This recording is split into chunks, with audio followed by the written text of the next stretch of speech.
guys, welcome back to episode 8 of Men of Steel with me, Ask Frank. I'm going to show you 3 games today. We have had a pretty mixed bag of results so far. Played 7 games, lost that one to Gressley 2-0 that you were watching with me. Ilkeston we lost, and Jason Pope got a red card. That was nice for him on his second game for the club. We then turned up to beat Stourbridge thanks to a late Leroy Jennings winner. We got thrashed at Skelmersdale and Jason Pope got sent off, so that was nice for him.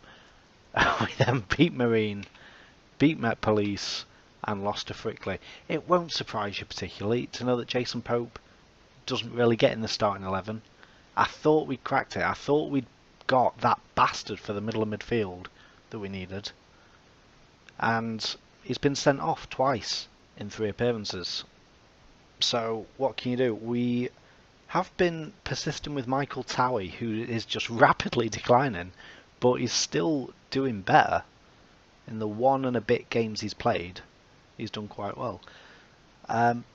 You might also notice I've downloaded some graphics packs, so we can see things like logos. We've got some kits, not for, you know, teams of this level, but if we ever play some better teams, we will be able to see their kits, which will be just a dream come true. And we can see a couple of players as well. Jason Pope, we can actually see his stupid little face. Stupid red card magnet of a face. And who else was it? Jordan Ball as well. See him there in his Doncaster kit. Good lad. But yeah, a couple more things. Daniel Smalley, our starting left back, is injured. He will be back in 8 to 11 days. Not bad. Billy the Kid is also injured. 5 to 7 weeks still on his injury. He got injured in the build-up to my second game, so not great. I've not been able to use him pretty much all season. Ollie Ryan is nearly back. Should be back within 2 weeks, so that's good news. But this is the lineup for today. Baldrick starts in goal, because although we've lost 4 games out of 7, he's done absolutely nothing wrong. Sampaio still starts at right back. We've got Qualter, Broadhead, and Steve Woolley, who you might remember I said last time, he's got god-awful defending attributes, but we don't have much of a choice. Smalley and Cresswell, who I thought would be my starting and backup left backs, are both injured. I still don't really want to trust Nigel Sharp because, I don't know, he just seems a bit unpredictable. So yeah, Steve Woolley will get a game at left back. We've got Towie in the defensive midfield spot, which he's becoming a bit more familiar with. Jennings and Potts start in the centre again. East and Thomas on the wings with Danny Clifton up front. And let me show you Alex East. My God, top goal scorer this season so far with 3 goals, 1 player of the match, average rating over 7. He's doing good. His attributes are all over the bloody place, but he's doing good generally. So excellent news for him. We are just waiting to see if we actually hold on to Jake Turner. A bid's coming through. We can actually see his face as well. We can see Jake Turner, and he might be out the door in a couple of days.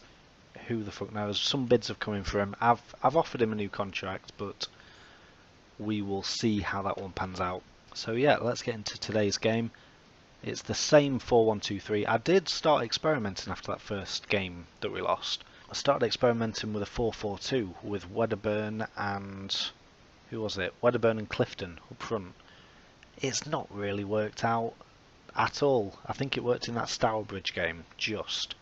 But then we went back to the 4-1-2-3 and it's fine. So I'm just going to stick with the 4-1-2-3 and just see what happens. First of all, we are away at Corby. It's a 7:30 kickoff. It's a Wednesday night. I can't imagine many people will be making the trip. It sounds a long way away from Sheffield. I'm not sure exactly where Corby is. Hang on. Okay, so essentially we're playing a budget Juventus.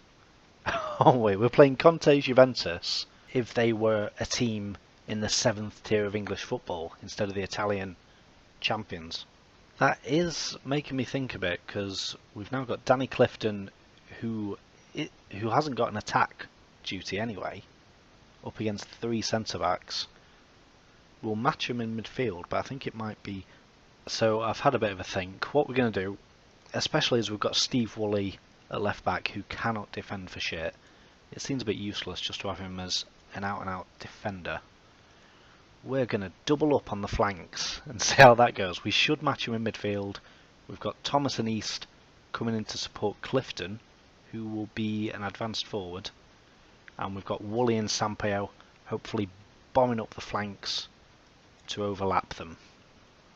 Oh, this should be fine. I have no worries at all. This should be great. I really hope this fades out soon and it's not just going to be a Corby goal straight away. I don't like when that happens. Throws me off a bit. Here we go. Here comes Jennings. It's East. Captain East. Back to Michael Towie. Spreads it to the left.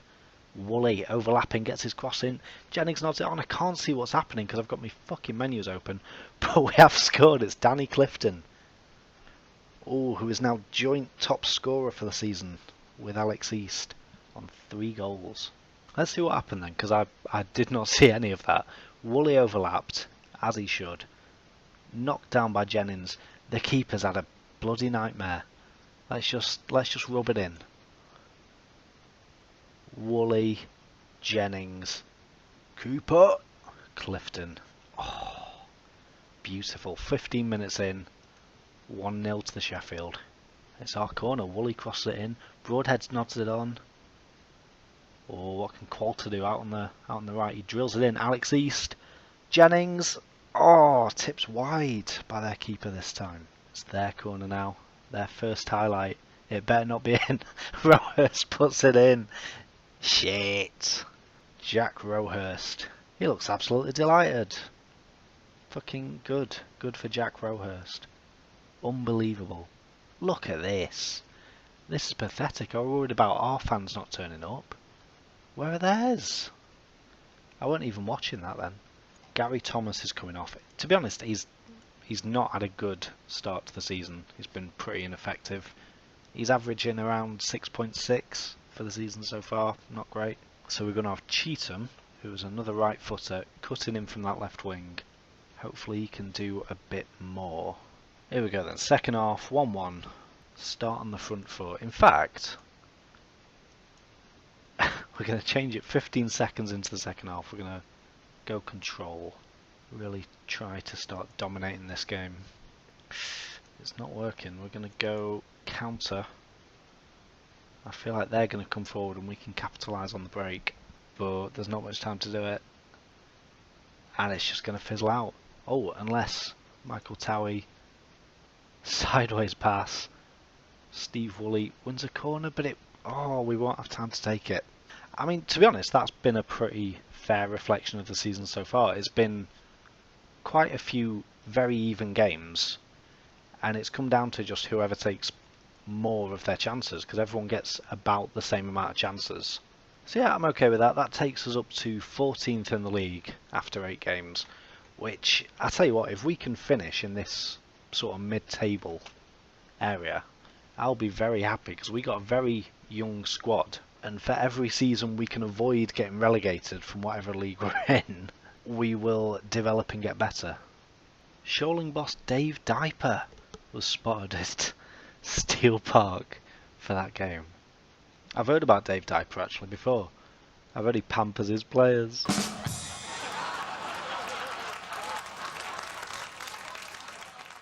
Probably won't leave that in.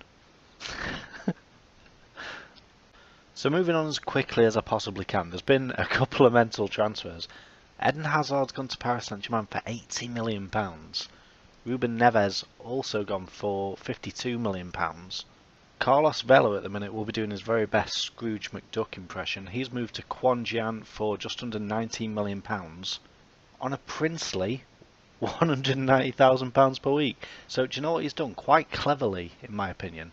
He's broken his leg. So he's just going to sort of soak up the culture in China. I've just looked it up. So they've signed Carlos Vela. For the first sort of 6 months he's at the club, they're paying him £5 million just about to do fuck all. To just fritter his time away. Sort of half-heartedly learning Mandarin. God, what a life. Well, good luck to Carlos Vela. I'm sure we'll never see him again.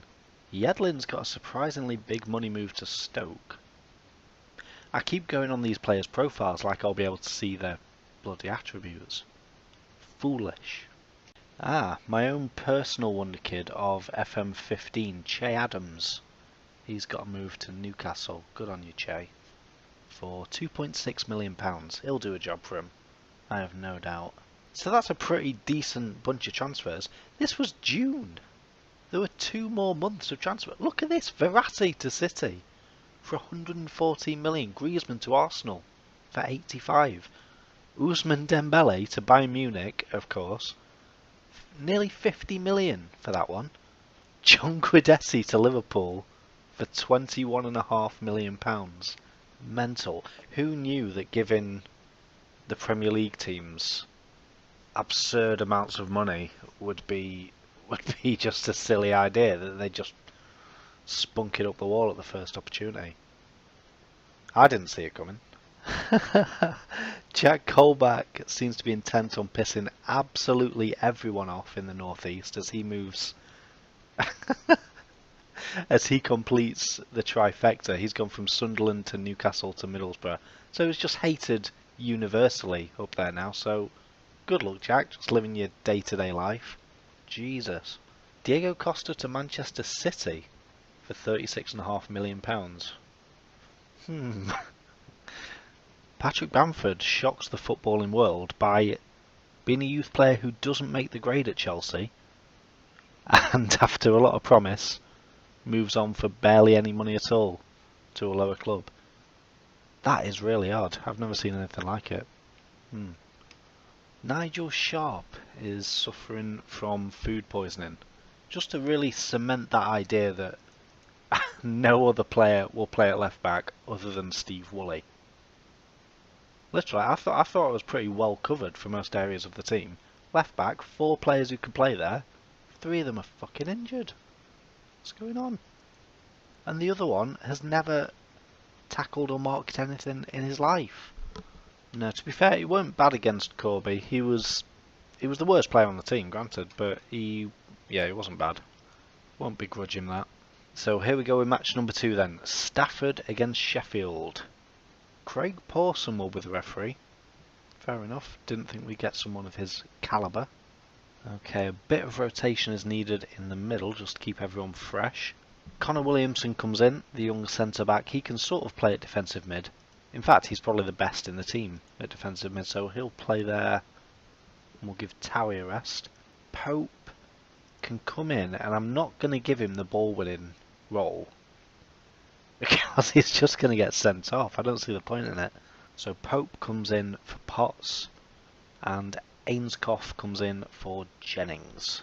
And yeah, I think that'll do. I think Stafford are pretty heavily favoured, so we might go defensive quite early on. But other than that, let's give the fans a good performance despite being up against the odds. I'm channeling my inner Jose Mourinho, telling them everyone's against you, no one's giving you a chance. It's us against the world. Oh, Jesus. I did not expect that. A minute and a half in, it's a Danny Clifton own goal. How did that even happen? I was blocked off by this bloody menu again. It was a direct free kick from them. I think Clifton, is that him in the wall? Or was he just... Fucking hell, Danny. He was stood between the free kick taker and the corner flag, and just gave it a good old chest nudge into the back of the net. Excellent job, Mr. Clifton. I think he'll probably come off at half time for that. Yeah, Danny Clifton's coming off. Jordan Ball's coming on. Let's see if we can get his match fitness back up after that injury. And Antonio Wedderburn is going to play just off him on the left wing. In fact, what I'm going to do, I'm going to do this again. I'm going to have Wedderburn coming in aggressively as an inside forward attack. Once again, have Steve Woolley, the natural left winger, bombing up beyond Wedderburn. Wedderburn, sit narrower. Woolley, stay wider. Run wide, get further forward. Perfect. Look for overlap is on. Let's get at him. Oh, it's been another just nothing match. There's barely been any shots, and it's just whizzing through the game again. I think what I'm going to do, I've made some changes in midfield. Luke Ainscough is going to come back on. He's not having the best game. And do you know what? We know Brandon Potts. We know what he can do. I'm going to have an anchorman. I'm going to trust Jason Pope to complete a fucking match. And yeah, I'm going to have Brandon Potts getting forward a bit more. Going to have him set to the attacking role. We know Brandon Potts, he can just change a game on his own, no problem at all. And we are actually going to go attacking as well. Oh, here we go. Pope's nicked it. Now it's Brandon Potts. Back to Jason Pope. Don't get sent off. I don't know how he would with the ball, but his ball. Brandon Potts, Pope, don't get sent off. I am literally that paranoid. He's already been banned for 3 matches in early September. Mental. We're knocking it around without any sort of urgency. Here comes East though. He's been quiet today. What can he do? Cross it in for Wedderburn. Oh, that is just awful.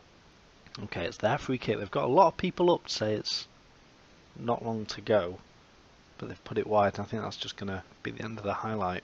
I've got a sore throat, by the way, for those who are wondering why my voice is cracking every 30 seconds. Here comes Wedderburn. What can he do? A minute and a half to go. Go on, mate. He's failed to make any sort of impact at all since I signed him, and that has not changed yet. Oh shit, here comes Bowerman. Bowerman scored. 2-0, and that gives Stafford a comfortable scoreline, and to be fair, it does look comfortable from the stats as well. I was going to point out that it hasn't been as comfortable as it looks from the scoreline, but it kind of has. Looking at it, we've done nothing in the second half.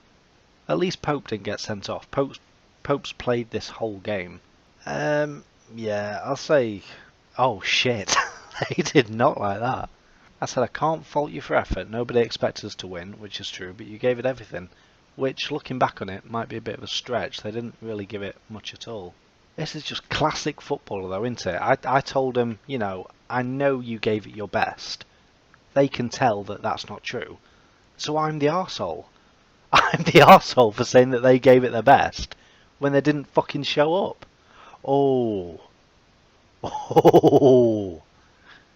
Bunch of twats. Okay, so where does that leave us? We are 16th. We've got 10 points. 2 points above the relegation zone, where Corby are. Our next game is against Staley Bridge, who are in 6th with 17 points. I'll be honest, I'm not particularly overconfident for that one. It's been one of those seasons where we've crept into the higher league without the squad to actually justify us being there. So I will take just a really nasty season where we scrape survival. I will take that in a split second. Here's a bit of good news as well. Resident scene kid Jake Turner has extended his stay at the club. I mean, he's not really, because he signed a non-contract. It's more of a sort of a show of commitment than anything legally binding. But we'll take it. Well in, Jake. Maybe you'll get a game someday. Wouldn't that be nice? And this completely snuck up on me. The FA Cup second qualifying round draw is today. You see, there's 160 teams left to draw. I can't just go through it. We'd be here all fucking day. I'm just gonna... Can you hear me furiously clicking for the next team? Footy Manager can't even cope. It keeps lagging. Oh, there we are. We're playing Bishop Stortford, who are in the Vanarama National South, which will make this the biggest match that I've ever seen. Oh, this is how we get people to sit up and take notice that Sheffield FC, they're on the up, they're coming back. They're gunning for the Champions League, sort of, in a very baby steps kind of way. We're going for the Champions League places. It starts with beating Bishop Stortford at their place. And do you know what? I was just about to say, I'll have to make sure I include that one in a video. No need, it's our next fucking match. Stalybridge, they can wait till the 27th. We are playing Bishop Stortford in a few days, so I'll be showing you that right now. Shit. Nigel Sharp's resumed light training. I don't even know what that means. He's resumed light training after suffering from food poisoning. If you're going to spend your day shitting your pants, stay at home. If not, get back in full training. It's very binary with this kind of illness, Nigel. It can't be You can't be just coming into light training whenever you feel like it. If you're ill, you're ill. If you're not, you're not. Right, here we go. Here is the lineup for... Oh, we've got 7 subs. Oh, we can play with 7 subs for the first time.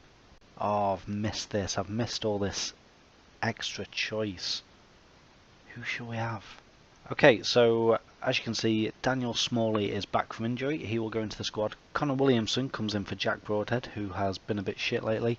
I've learned precisely 0 from Jason Pope, being sent off in both matches he's played in the CDM role, and not being sent off when he's played as a central midfielder.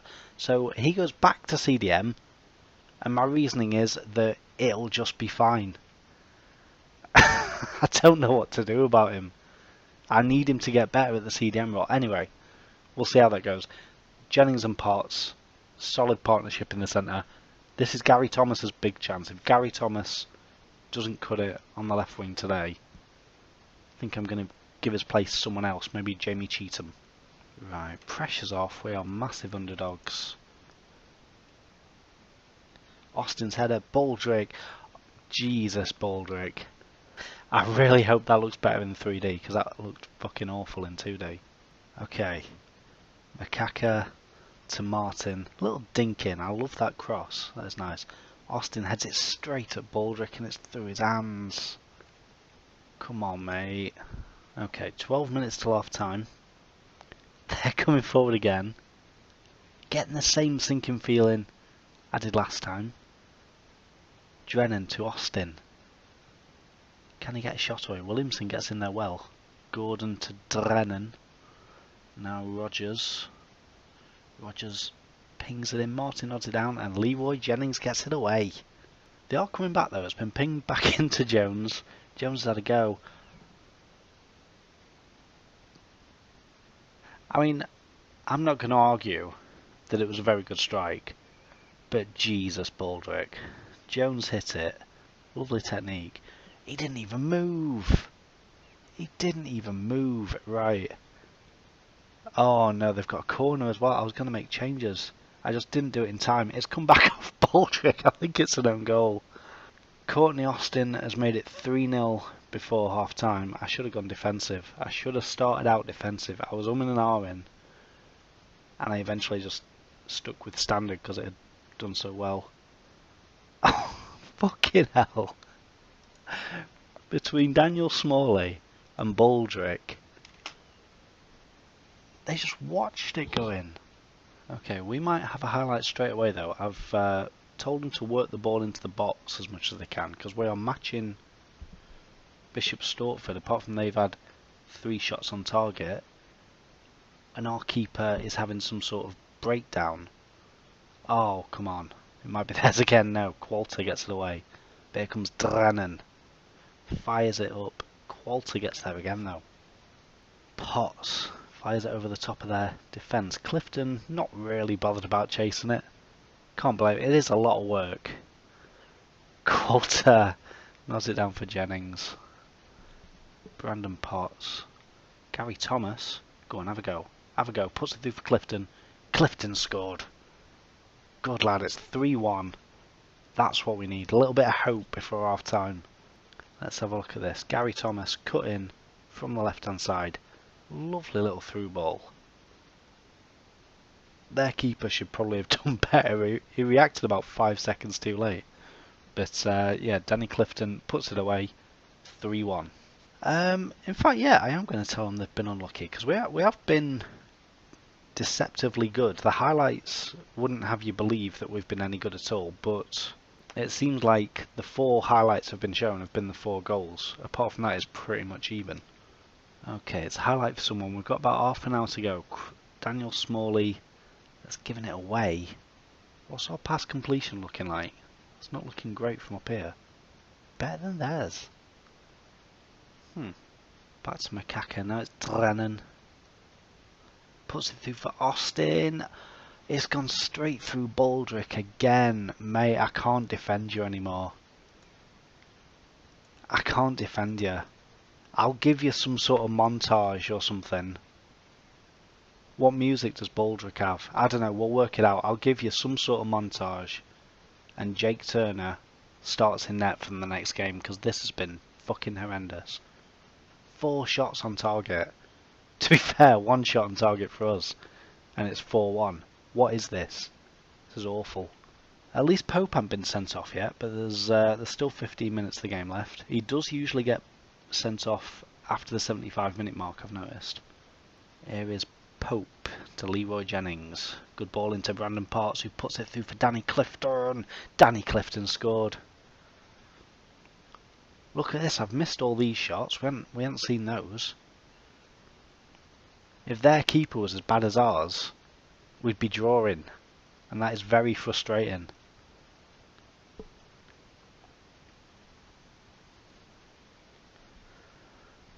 Danny Clifton puts it away once again. So, we have a choice to make here. Do we try and just play for the sort of respectable 4-2 against a much bigger team? Or do we just have a cheeky go for it? Do we just... Yeah. Okay, this is what's going to happen. Triple sub, off come Sampaio, Smalley and Potts, on come Steve Woolley, Antonio Wedderburn and Jack Broadhead. We're going back to the 3-4-3, which worked precisely once last season. Steve Woolley, who I think is the most versatile footballer in the world, will play up front, and I'm going to clear all these instructions and just tell them to attack. Do you know what? Their keeper's pretty shit. Let's just tell them to shoot on sight. 3-4-3, shoot on sight. It's worth a go. Impress me. They've not impressed me so far, and Gordon's just hit a free kick wide, and that's it. We've lost to Bishop Stortford 4-2, and thus ends another successful video. Oh, that was not a pleasant match. Right. Yeah, I'm going to say unlucky. Baldrick, I do not know how you've escaped it. Right, let's have a look at these stats. I don't understand. Baldrick's come out with a respectable score after facing 5 shots, 4 of which went in. He was fucking awful that game. I love Baldrick, don't get me wrong. I don't want to get him out of the team. I've not been waiting for my opportunity to get him out of the team, but that's just unacceptable. That's just ridiculous. Jake Turner starts next match. So that's where I'm going to leave it for this video, guys. We are out of the FA Cup just instantly. We've lost to Bishop Stortford. Fair enough, they are a bigger team, but I'm disappointed by that. I feel like Baldrick on his day could have won us that match, but he's lost it for us. I'm so gutted for him. But make sure you like and subscribe if you've enjoyed this video. Leave us a comment as well. If you could leave us a comment saying, you know, I know a really good keeper for your level who's way better than, you know, letting in 4 goals out of 5 shots. His name is blank. Go for that. Leave us that comment. I would greatly appreciate that, because I'm at the end of my fucking tether after that game. Also, make sure you go and check out Freddie Adu's save, where he's taken over Arsenal, started up a bit of a love affair with Olivier Giroud, and it's having its ups and downs, but it's well worth a watch. Go and watch that. Other than that, I will see you next time. Bye. Now I go window cleaning to earn an honest bob. For a nosy Parker, it's an interesting job.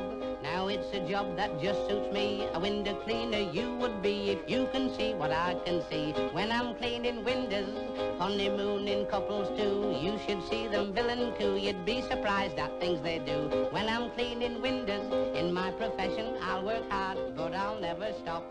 I'll climb this blinking ladder till I get right to the top. The blushing bride, she looks divine.